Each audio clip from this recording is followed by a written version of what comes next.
Hello everyone সকলকে welcome জনাইছো YouTube channel happy home আসামলৈ আমি আজিৰ পৰা কিছুদিন আগত গম পাইছিলো যে কেন্দ্ৰীয় চৰকাৰৰ কৰ্মচাৰীসকলৰ বাবে বা পেনচনাৰসকলৰ বাবে 2% দিয়ে বৃদ্ধি কৰিছে কিন্তু যিখন অফিচিয়েল নোটিফিকেশন সেইখন অহা নাছিল গতিকে এতিয়া আজিৰ এই ভিডিঅ'টিত আমি সাম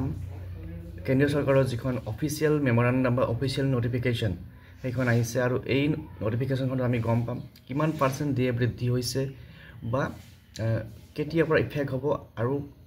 কিমান পাৰ্চেন্টৰ পৰা কিমান পাৰ্চেন্টলৈ বৃদ্ধি হ'ল গতিকে গোটেইখিনি ডিটেইলছ ইয়াতে পাম গতিকে আপোনালোকে যদি চেনেলটো ফাৰ্স্ট টাইম চাইছে কাইন্ডলি সাবস্ক্ৰাইব কৰি ল'ব আৰু শেয়াৰ কৰি দিব আপোনালোকৰ বন্ধুবৰ্গৰ মাজত ভিডিঅ'টো যাতে সকলোৱে এই তথ্যখিনি পায় যেহেতু আমাৰ কেন্দ্ৰীয় চৰকাৰৰ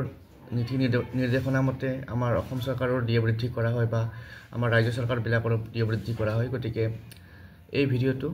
আমি চোৱা উচিত তো প্ৰথমতে আছে দেখিছে ministry of finance department of expenditure government of India ইয়াৰ পৰা আহিছে নটিছখন office memorandum dated 2nd April 2025 subject to the revision of rates of dearness allowance to central government employees effective from 01/01/2025 গতিকে 1 জানুৱাৰীৰ পৰা 1 জানুৱাৰী 2025 পৰা ইফেক্ট হ'ব তাৰ পিছত ইয়াত লিখিছে The undersigned is directed to refer Department's Office Memorandum dated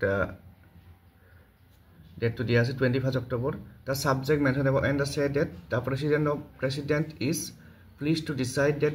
the rates of dearness allowance payable to central government employees shall be enhanced from 53 to 55% of the basic pay with effect from 1st January 2025. So agote asile amar ba current rate hoise 53%. So 53 পৰা কিমান বাঢ়িব 55% তো 53 পৰা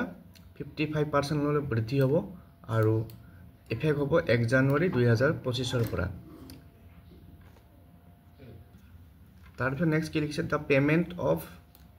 the payment of arrears of dearness allowance shall not be made before date of disbursement of salary of March